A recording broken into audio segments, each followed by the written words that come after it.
5:45, 5:15, 5:45, I think right up till 6:15. So just to let you know that there is another way other than the trolleys. The last trolley today is at 5:30.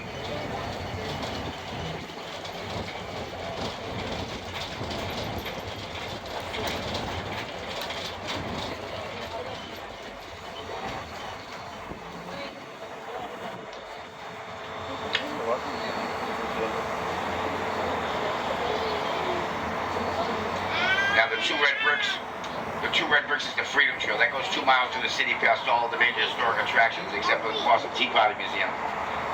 But it ends at the Bunker Hill Monument up there. So these bricks go right up to the monument.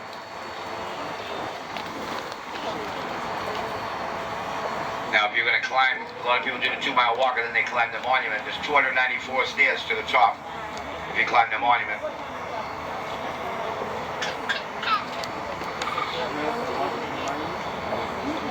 Now, a lot of people do the 2 mile walk and then climb the stairs and come back down. They don't want to walk anymore. And they realize they still got to go back to their car in the garage or to the hotel. So there's always a lot of taxi cabs, Ubers, and lifts at the bottom of the monument for the people that can't walk anymore when they come back down.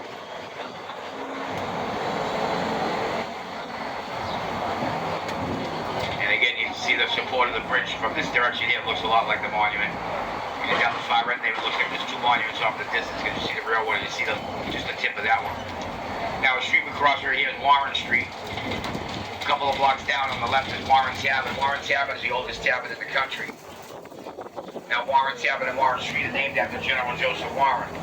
General Joseph Warren was one of the original Sons of Liberty, along with John Hancock, Sam Adams, Paul Revere.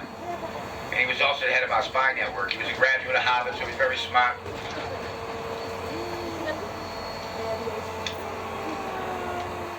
They used to meet at the Green Dragon Tavern and just exchange information on troop movements. And when they moved artillery around. Now, he wasn't supposed to fight in the Battle of Bunker Hill, but he was a very humble man and he loved the men he fought with. And when they were trying to tell him he couldn't fight in the battle, he said, well, I don't feel I'm any more important than my men, and if they're going to fight, I want to fight right alongside them. So he actually gave himself like a demotion for the day. Commissioned himself to be a private just for the day. And he ended up getting shot in the head and killed that night in the Battle of Bunker Hill. Now the British soldiers hated him so much he was buried in a mass grave. They returned, dug up the grave, mutilated his body.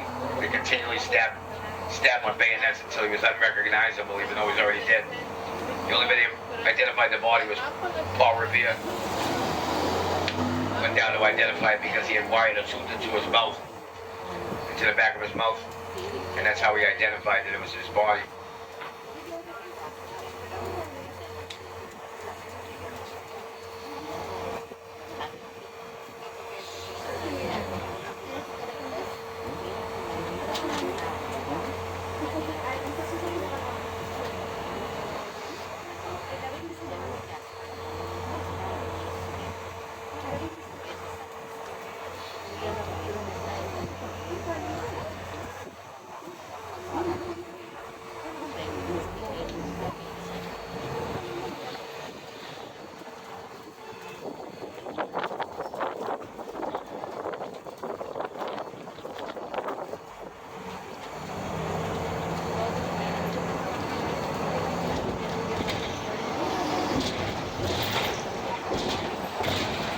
Now right over to the right here is the Charles River. To the left is the ocean.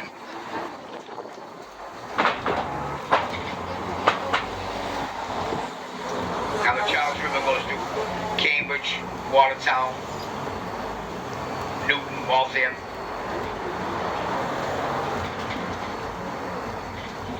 And the Colonel Richard Gridley locks right there separates the Charles River from the ocean.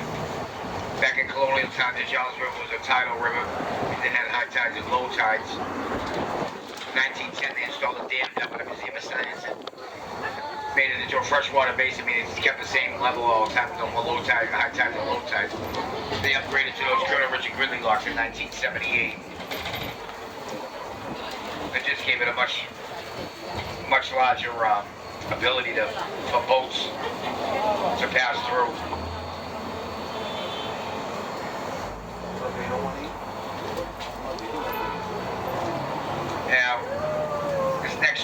This is stop number 5. Stop number 5 is North Station, one of our commuter hubs. The orange and green line MBTA, commuter rail service to the North Shore. The TD Garden, Boston Sports Museum, and that beautiful bridge, view of the Leonard P. Zachem Bunker Hill Bridge. So this is stop 5.